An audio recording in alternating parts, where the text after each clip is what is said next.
தமிழ் நண்பர்கள் அனைவருக்கும் வணக்கம். அக்னிச்சிறகு சேனல் சார்பாக இந்த வீடியோவுக்கு உங்களை அன்புடன் வரவேற்பது நான் உங்கள் கௌசி. அயலி சீரியலோட இன்றைக்கி எபிசோடுக்கான ரிவ்யூ என்ன அப்படின்றத பார்க்கலாம். அதுக்கு முன்னாடி இது வரைக்கும் நம்ம சேனலை நீங்கள் சப்ஸ்கிரைப் பண்ணலாம் பண்ணிக்கிறங்க. கூடவே இருக்க பெல் ஐக்கானையும் கிளிக் பண்ணி அதில் ஆல் அப்படின்ற ஆப்ஷனையும் கிளிக் பண்ணிக்கிறங்க. அப்போ தான் நான் போடக்கூடிய வீடியோ உங்களுக்கு உடனுக்குடன் நோட்டிஃபிகேஷனாக வரும். சரி வாங்க இன்றைக்கி எபிசோடுக்கான ரிவ்யூ என்ன அப்படின்றத பார்க்கலாம். எபிசோடை பொறுத்த வரைக்கும் 4 பேர் குடிச்சிட்டு வந்து அமிர்தாவோட வண்டியை இடித்து பிரச்சனை பண்ணிகிட்டு இருக்காங்க. என்ன ஏதுன்னு கேட்க வந்தால் தெனாவட்டா பேச அதை பார்த்து அயலி கோவப்பட்டு போங்க.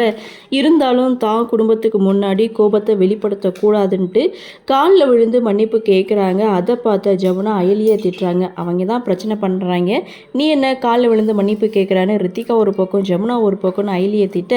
ஸோ அந்த இடத்துல அவங்க சார்பாக நான் மன்னிப்பு கேட்குறேன்னு சொல்லி மன்னிப்பு கேட்கும்போது அவங்களுக்கு ஒரு ஃபோன் கால் வருது. பேசிக்கிட்டு அங்கேருந்து கிளம்புறாங்க.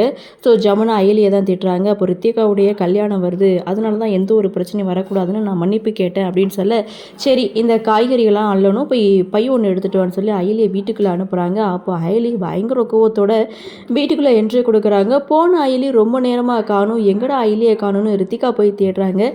ஸோ ரித்திகா வந்து இப்போ அயலி அங்கே இல்லை அப்படின்றத சொன்னதும் இப்போ தானே உள்ளே போனால் எப்படி காணாமல் போயிருப்பா அப்படின்னு சொல்லிட்டு சடனாக திரும்பி பார்த்தா கையில் பையோட அயலியோட என்ட்ரி. ஸோ எங்கே போனேன்னு சொல்லி கேட்கும்போது பாத்ரூம் போனேன்னு சொல்லி சமாளிக்கிறாங்க. கீழே கொட்டி கிடக்கிற காய்கறிகளை அயலி இங்கே எடுத்துகிட்டு இருக்காங்க. அப்போது போன ரவுடி பசங்க திரும்ப ரிட்டன் வராங்க. அதை பார்த்த ஒட்டுமொத்த குடும்பமும் செம ஷாக் ஆகிறாங்க.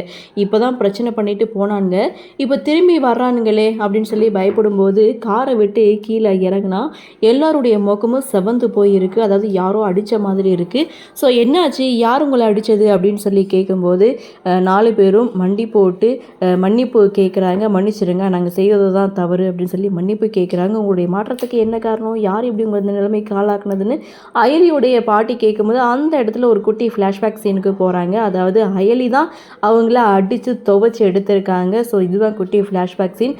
அதை பார்த்துட்டு அந்த ரவுடி பசங்க வந்து அயலியை சொல்கிறது, வீட்டில் சைலண்ட்டாக இருக்கா, வெளியில் வைலண்ட்டாக இருக்காளே அப்படின்னு சொல்லிட்டு அயலிக்கிட்ட மன்னிப்பு கேட்குறாங்க. வெளியில் பிரச்சனை பண்ணாவே நான் சும்மா விட மாட்டேன், என் குடும்பத்திலே நீங்கள் வந்து பிரச்சனை பண்ணுறீங்களா, உடனே வந்து வீட்டில் மன்னிப்பு கேட்கணும், அது மட்டும் இல்லை இங்கே நடந்த விஷயத்த இங்கே சொல்லவே கூடாதுன்னு சொல்லி வார்ன் பண்ணி இங்கே வயலி என்ட்ரி கொடுத்துருக்காங்க. ஸோ இதுதான் ஒரு குட்டி ஃப்ளாஷ்பேக் சீன் அந்த இடத்துல கொடுக்கும்போது. ஸோ அடிப்பட்டதுக்கு வண்டி கீழே விழுந்து உடஞ்சதுக்கு 5000 பணத்தையும் கொடுத்துட்டு மன்னிப்பையும் கேட்டுட்டு அங்கேருந்து போகிறாங்க. ஸோ அயலியுடைய பாட்டி யாரோ ஒரு பொண்ணு அடித்ததான் அந்த ரவுடி பசங்க சொல்லிட்டு போயிருப்பாங்க.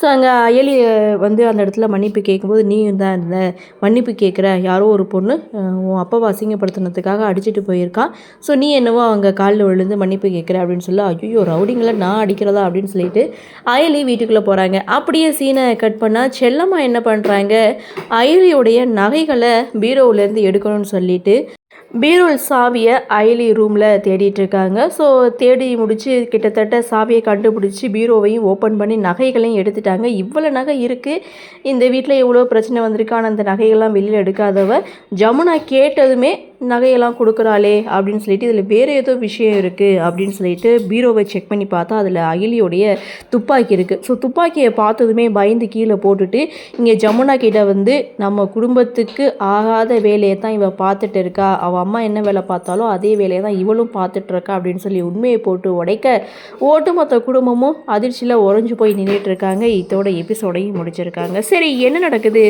என்ன மாதிரியான சுவாரஸ்யத்தோடு கதைகளை நகர்வாக கொண்டு வராங்க அப்படின்றது நாமளும் பொறுத்திருந்து பார்க்கலாம்.